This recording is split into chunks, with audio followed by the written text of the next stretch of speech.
매일 아침 지하철 2호선을 타고 출근하시는 분들, 혹시 이런 생각 해보신 적 없으신가요? 내가 꿈꿨던 직장은 이런 모습이 아니었는데, 승진을 위해 아부하고 실적을 위해 동료를 밟고 정의보다는 처세가 우선인 그런 현실 말입니다. 오늘 들려드릴 이야기의 주인공도 그런 현실 속으로 발을 내딛었습니다. 하지만 김태미 씨는 다른 목적을 가지고 있었습니다. 높은 연봉도 빠른 승진도 아닌 아버지의 억울한 죽음에 대한 진실을 밝혀내기 위해서 말입니다. 20년 전 한 기업의 심장 같은 존재였던 아버지가 왜 하루아침에 몰락했는지, 왜 병상에서 눈을 감으며 미안하다는 말만 남겼는지, 그 모든 진실을 파헤치기 위해 태민 씨는 스스로 호랑이 굴 속으로 걸어 들어갔습니다. 김태민 씨, 축하드립니다. 동화케미컬 연구개발팀에 최종 합격하셨습니다. 전화를 받는 태민 씨의 얼굴에는 기쁨보다 차가운 다짐이 서려 있었습니다. 300대 1의 경쟁률을 뚫고 들어간 국내 최고 화학기업이었지만 그에게는 단순한 취업이 아니었습니다. 태민 씨는 주머니에서 낡고 빛바랜 사원증 하나를 꺼냈습니다. 김영우라는 이름이 희미하게 남아있는 20년 전 사원증이었습니다. 그의 아버지, 한때 동화케미컬의 핵심 기술을 개발했던 전설적인 엔지니어의 마지막 흔적이었습니다. 아버지, 이제 시작입니다.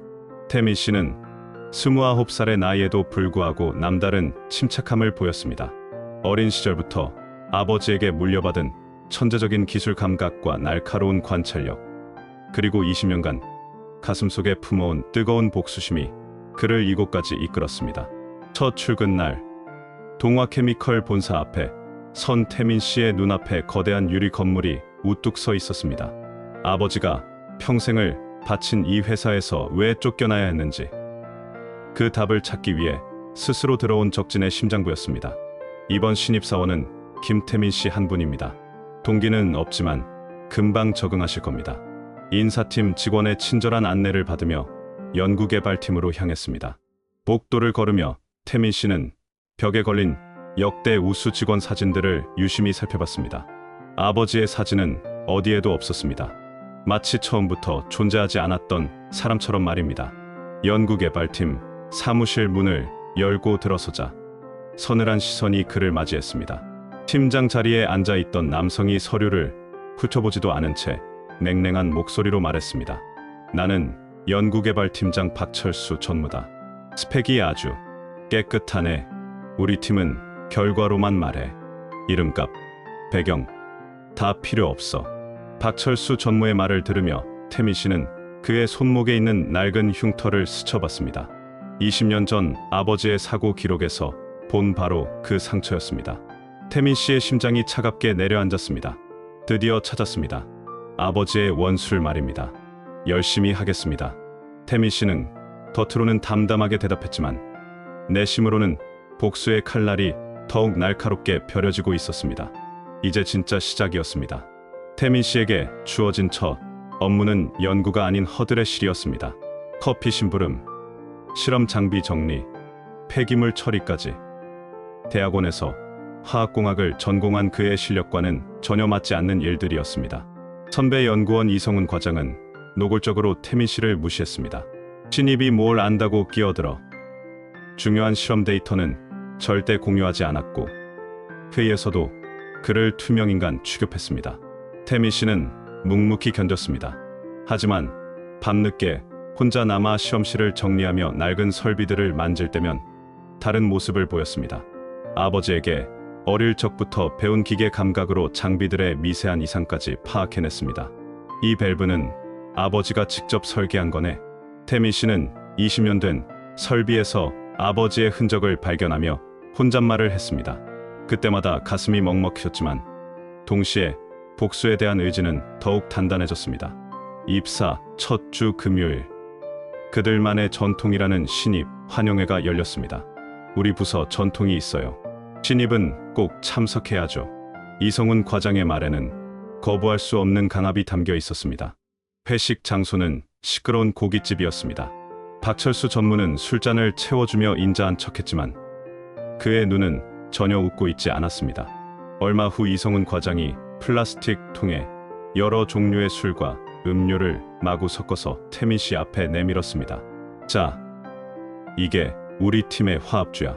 신입은 이거 원샷해야 진짜 우리 식구가 되는 거라고. 주변의 모든 팀원들이 조롱 섞인 눈으로 바라보며 원샷을 외쳤습니다. 그것은 환영이 아닌 굴복을 강요하는 의식이었습니다. 태민 씨는 잠시 망설였습니다. 아버지라면 어떻게 했을까요? 태민 씨는 아버지의 얼굴을 떠올리며 눈을 질끈 감고 그 끔찍한 액체를 들이켰습니다.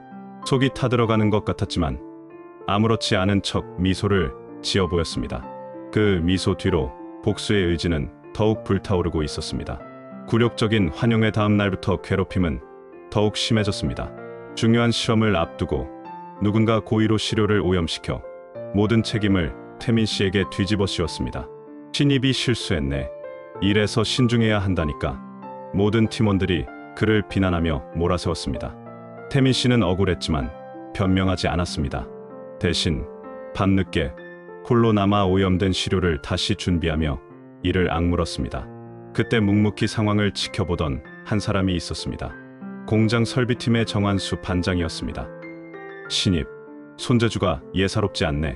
꼭 옛날 김영호 기술부장님 보는 것 같아. 60세의 정한수 반장은 태민 씨가 낡은 설비를 다루는 모습에서 20년 전 자신의 스승이자 친구였던 김영호의 모습을 떠올렸습니다. 같은 손길, 같은 감각이었습니다. 정한수 반장은 아무도 없는 휴게실로 태민 씨를 불렀습니다. 자네, 혹시 김영호 부장님과 무슨 관계인가? 조심스럽게 물어보는 정한수 반장의 목소리에는 그리움이 묻어 있었습니다. 태민 씨는 잠시 고민했습니다. 하지만 정한수 반장의 진실한 눈빛을 보며 처음으로 자신의 정체를 밝혔습니다. 저는 김영호 부장님의 아들입니다. 정한수 반장은 눈시울을 붉히며 20년 전 그날의 진실을 털어놓기 시작했습니다. 자네 아버님은 단순 사고로 돌아가신 게 아니야. 당시 신입 연구원이었던 박철수가 실험 중 실수를 했는데 자네 아버님이 그걸 덮어주려다 사고를 당하신 거야. 태민 씨의 주먹이 절로 쥐어졌습니다. 그런데 박철수는 오히려 그 사고를 자네 아버님 책임으로 몰아서 모든 기술과 공로를 가로챘어. 그리고 지금 전무 자리까지 올라간 거지. 정한수 반장은 떨리는 손으로 낡은 캐비닛에서 빛바랜 설계도 한 장을 꺼냈습니다. 이게 자네 아버님이 마지막까지 연구하시던 신소재 설계도 초안이야. 박철수가 지금 회사 명운을 걸고 개발 중이라는 바로 그 기술이지. 태민 씨는 아버지의 필체로 빼곡히 적힌 설계도를 보며 눈물을 참았습니다. 20년 만에 찾은 아버지의 마지막 유산이었습니다. 동화케미컬의 위기가 찾아왔습니다. 차세대 성장 동력으로 내세운 신소재 DX7 개발이 마지막 단계에서 원인 모를 불량 문제로 계속 실패하고 있었습니다. 이미 수천억 원이 투입된 상황에서 실패가 반복되자 회사 전체가 술렁였습니다. 프로젝트 책임자인 박철수 전무는 점점 초조해졌습니다. 이것도 해결 못해. 당신들 월급이 아까워. 연구팀 회의에서 그의 광기는 팀원들을 더욱 옥죄었습니다. 아무도 해결책을 찾지 못할 때 태민 씨는 아버지의 낡은 연구 노트와 정한수 반장에게 받은 설계도 초안을 밤새 분석했습니다. 그리고 마침내 문제의 원인을 발견했습니다. 그것은 화학식의 문제가 아닌 미세한 온도와 압력을 제어하는 공정 기술의 문제였습니다. 아버지의 손길과 20년간의 경험 없이는 절대 구현할 수 없는 기계가 아닌 장인의 혼이 담긴 기술이었습니다. 태민 씨만이 그 비밀을 알고 있었습니다. 태민 씨는 며칠 밤을 새워 공정 과정의 문제점과 해결 방안을 담은 상세한 보고서를 작성했습니다. 하지만 자신의 이름으로 제출하지 않고 익명으로 박철수 전무의 책상 위에 올려놓았습니다. 보고서 말미에는 의도적으로 20년 전 사고가 있었던 제3공장 B7 라인의 설비 교체를 언급하는 문장을 흘려넣었습니다. 박철수 전무가 그 보고서를 읽는 순간 얼굴이 하얗게 질리는 모습을 태민 씨는 멀리서 지켜봤습니다. 누가 이런 보고서를? 박철수 전무의 떨리는 목소리가 사무실에 울려 퍼졌습니다. 20년 전의 기억이 되살아나고 있었습니다. 하지만 박철수 전무는 그 보고서를 무시하고 연구원들만 더욱 닥달했습니다. 진실을 인정할 수 없었던 것입니다. 박철수 전무가 익명의 보고서를 무시하자 태민 씨는 더 확실한 증거가 필요하다고 판단했습니다. 정한수 반장의 도움을 받아 20년 전 사고 기록이 보관되어 있을 제3공장에 폐쇄된 자료 창고로 향했습니다. 여기는 위험할 수도 있어. 정말 들어가겠나? 정한수 반장의 걱정스러운 목소리에도 태민 씨의 의지는 확고했습니다. 가야 합니다. 아버지의 진실을 밝히기 위해서라면. 어둑한 창고 안에서 먼지 쌓인 기록물들을 뒤지기 시작했습니다. 오래된 서류 더미 속에서 마침내 결정적인 증거를 찾아냈습니다. 사고 당시 박철수가 자신의 실수를 덮기 위해 조작했던 안전점검 일지와 사고의 진짜 원인이 기록된 아버지의 개인 작업 노트였습니다. 작업 노트 마지막 장에는 아버지의 정갈한 필체로 이런 글이 적혀 있었습니다. 철수 씨의 실수지만 아직 젊으니 내가 안고 가야겠다. 하지만 기술의 기본은 정직함이다. 이 원칙만은 잊지 말아주게. 태민 씨는 아버지가 남긴 마지막 기록을 읽으며 눈물을 흘렸습니다. 그것은 분노의 눈물이 아니라 아버지의 고결한 신념을 지키겠다는 뜨거운 다짐의 눈물이었습니다. 아버지, 이제 모든 걸 바로잡겠습니다. 정한수 반장도 옆에서 조용히 눈물을 닦았습니다. 영호 씨가 정말 대단한 분이셨어. 마지막까지 후배를 감싸주려고 했던 거야. 이제 모든 조각이 맞춰졌습니다. 20년간의 진실이 마침내 세상에 나올 준비가 되었습니다. 신소재 개발 실패로 동화케미컬 주가가 연일 폭락하자 긴급 이사회가 소집됐습니다. 15층 대회의실에는 중압감이 가득했습니다. 회장을 비롯한 주요 임원들이 모두 참석한 가운데 모든 시선이 프로젝트 책임자인 박철수 전무에게 쏠려 있었습니다. 전무님, DX7 프로젝트에 이미 3천억이 투입됐습니다. 더 이상 실패를 용납할 수 없는 상황입니다. 회장의 차가운 목소리가 회의실에 울려 퍼졌습니다. 박철수 전무는 식은땀을 흘리며 마지막 발악을 시작했습니다. 개발 실패의 모든 책임은 현장 팀장 이성훈에게 있습니다. 저는 충분한 자원과 지원을 제공했습니다. 현장에서 제대로 실행하지 못한 겁니다. 이성훈 과장은 억울한 표정으로 반박했습니다. 전무님께서 주신 기술 자료에 근본적인 문제가 있었습니다. 아무리 시도해도 불가능한 공정이었어요. 그런 변명 말고 책임져. 박철수의 목소리가 떨리기 시작했습니다. 20년 전부터 가슴속에 묻어둔 거짓말이 무너질까봐 두려웠습니다. 바로 그때 회의실 문이 천천히 열렸습니다. 모든 임원들이 고개를 돌렸고 그곳에는 태민 씨가 차분한 표정으로 서 있었습니다. 그의 손에는 두꺼운 서류 봉투가 들려 있었습니다. 누군데 함부로 들어와. 경비는 뭐 하고 있는 거야? 박철수 전무가 다급하게 소리쳤습니다. 하지만 태민 씨의 침착한 모습에서 뭔가 심상치 않음을 느꼈습니다. 태민 씨는 회의 테이블 주위를 천천히 돌며 말했습니다. 안녕하십니까? 저는 연구개발팀 김태민입니다. 그리고는 자신의 반짝이는 사원증과 함께 낡고 빛바랜 사원증 하나를 테이블 중앙에 조심스럽게 올려놓았습니다. 이것은 20년 전 이 회사의 핵심 기술을 개발하신 김영호 부장님의 사원증입니다. 그리고 저는 그분의 아들입니다. 회의실이 순식간에 정적에 휩싸였습니다. 박철수 전무의 얼굴은 순식간에 하얗게 질려갔습니다. 태민 씨는 서류 봉투에서 20년 전에 조작된 안전점검 일지를 꺼내며 계속했습니다. 지금부터 20년간 감춰져 있던 진실과 DX7 개발이 왜 실패할 수밖에 없었는지 그 진짜 이유를 말씀드리겠습니다. 1995년 3월 15일 제3공장에서 폭발 사고가 있었습니다. 공식 기록에는 김영호 부장의 안전수칙 위반으로 되어 있지만 실제로는 당시 신입연구원이었던 박철수 씨의 실험 실수가 원인이었습니다. 박철수 전무는 벌떡 일어서며 소리쳤습니다. 말도 안 되는 소리를 증거도 없이 어떻게. 태민 씨는 아버지의 개인 작업 노트를 펼쳐 보였습니다. 여기 아버지의 마지막 기록이 있습니다. 철수 씨의 실수지만 아직 젊으니 내가 안고 가야겠다. 하지만 기술의 기본은 정직함이다. 회의실 문이 다시 열리고 정한수 반장이 들어왔습니다. 65세의 그는 떨리는 목소리로 증언을 시작했습니다. 저는 당시 현장에 있었습니다. 김영호 부장님은 박철수 씨를 감싸기 위해 모든 책임을 지고 가셨어요. 그런데 박철수 씨는 부장님이 돌아가신 후 모든 기술을 자기 것으로 만들었습니다. 박철수 전무는 절망적인 표정으로 고개를 떨구었습니다. 아니야. 그런 게 아니야. 하지만 그의 떨리는 목소리에는 더 이상 권위가 남아있지 않았습니다. 태미 씨는 마지막으로 DX7의 진짜 해결 방안이 담긴 보고서를 내밀었습니다. 이것이 아버지의 진짜 기술입니다. 박철수 씨가 20년간 이해하지 못했던 핵심 공정의 비밀이 담겨 있습니다. 20년간 쌓아올린 박철수의 철옹성이 한순간에 무너져 내리고 있었습니다. 진실 앞에서 모든 거짓은 힘을 잃었습니다. 긴급 이사회가 끝나고 하루도 채 지나지 않아 동화케미컬은 완전히 뒤바뀌었습니다. 태민 씨의 폭로는 마치 태풍처럼 회사 전체를 휩쓸었습니다. 목도에서는 직원들이 웅성거리며 20년 전 진실에 대해 이야기했습니다. 정말 김영호 부장님이 그런 분이셨구나. 박철수 전무가 그런 일을. 다음 날 새벽부터 기자들이 회사 앞에 몰려들었습니다. 각 방송사와 신문사에서는 연일 이 사건을 대서특필했습니다.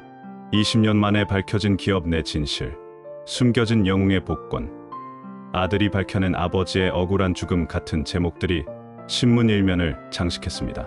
박철수 전무는 그날로 해고 통보를 받았습니다. 20년간 쌓아올린 모든 것이 하루아침에 무너졌습니다. 이성훈 과장을 비롯해 그동안 태민 씨를 괴롭혔던 관련자들도 모두 징계를 받았습니다. 검찰은 업무상 과실치사와 문서 조작 혐의로 박철수에 대한 수사에 착수했습니다. 사흘 후 회장은 공식 기자회견장에 섰습니다.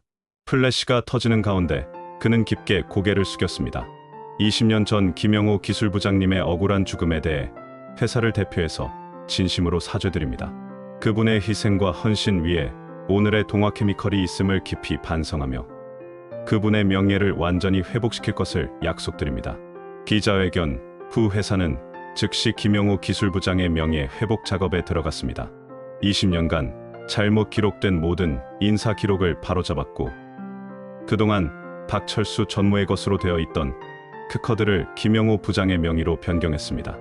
한편 태민 씨는 밤낮을 가리지 않고 DX7 개발에 매달렸습니다. 아버지의 마지막 연구 노트를 바탕으로 미세한 온도와 압력 조절이 핵심이라는 것을 알아낸 그는 20년간 축적된 자신의 경험과 아버지의 기술을 완벽하게 결합시켰습니다. 온도를 0.3도만 더 올려보세요. 압력 조절 밸브를 시계 반대 방향으로 반 바퀴만 돌리세요. 태민 씨의 정확한 지시에 따라 연구팀은 마침내 완벽한 DX7 시제품을 완성했습니다. 품질 테스트 결과는 모든 예상을 뛰어넘었습니다. 기존 소재보다 강도는 30% 향상되고 무게는 15% 감소된 혁신적인 신소재였습니다. 성공 소식이 전해지자 동화케미컬의 주가는 연일 상한가를 기록했습니다. 회사는 기적적으로 위기에서 벗어났을 뿐만 아니라 향후 10년간 성장할 수 있는 핵심 동력을 확보했습니다. 성공을 축하하는 전체 직원 회의에서 회장은 태민 씨를 단상으로 불렀습니다. 김태민 연구원에게 특진과 함께 신설되는 기술혁신팀 팀장직을 제안하고 싶습니다. 하지만 태민 씨는 정중히 거절했습니다. 감사합니다. 저는 아버지의 아들이 아닌 연구원 김태민으로서 인정받고 싶습니다. 동료들과 함께 땀 흘리며 이 회사에 무너진 자부심을 다시 세우는 일부터 시작하겠습니다. 그의 겸손한 결정에 회의장에 있던 모든 직원들이 기립박수를 보냈습니다. 괴롭힘과 조롱으로 가득했던 분위기는 사라지고 존경과 신뢰가 그 자리를 채우기 시작했습니다. 일주일 후 회사 1층 로비 중앙에는 김영호 기술부장의 대형 사진이 걸렸습니다. 동화케미컬 기술혁신의 아버지라는 문구와 함께 그의 생전 모습이 따뜻한 미소를 띠며 직원들을 내려다보고 있었습니다. 1년 후 동화케미컬은 완전히 다른 회사가 됐습니다. 실적과 효율만을 외치던 삭막한 문화는 사라지고 자부심과 동료애가 넘치는 곳으로 변했습니다. 태민 씨는 이제 가장 신뢰받는 선배이자 팀의 구심점이 됐습니다. 신입사원들에게 기술을 가르쳐주며 환하게 웃는 그의 모습에서는 더 이상 복수심을 찾아볼 수 없었습니다. 대신 아버지를 닮은 따뜻한 장인 정신이 빛나고 있었습니다. 기술의 기본은 정직함입니다. 이 원칙만은 절대 잊지 마세요. 태민 씨가 신입사원들에게 해주는 말은 아버지가 남긴 마지막 메시지와 같았습니다. 그는 아버지의 복수를 완성한 것이 아니었습니다. 잊혀졌던 아버지의 정직한 땀이라는 위대한 유산을 회사에 되살려낸 것입니다. 그의 책상 위에는 아버지의 낡은 사원증과 자신의 반짝이는 사원증이 나란히 놓여 있었습니다. 과거와 현재가 이어져 미래로 향하는 희망의 상징처럼 말입니다. 정한수 반장도 정년퇴직을 앞두고 흐뭇해했습니다. 영호 씨가 좋아하실 거야. 자네가 이렇게 훌륭하게 자란 걸 보면 말이야. 어느 날 저녁, 태민 씨는 아버지의 묘소를 찾았습니다. 묘비 앞에 DX7 개발 성공 기사가 실린 신문을 놓으며 조용히 말했습니다. 아버지, 드디어 해냈습니다. 아버지의 기술로, 아버지의 정신으로 말입니다. 바람이 불어와 신문을 살랑 날렸습니다. 마치 아버지가 대답하는 것 같았습니다. 잘했다, 아들아.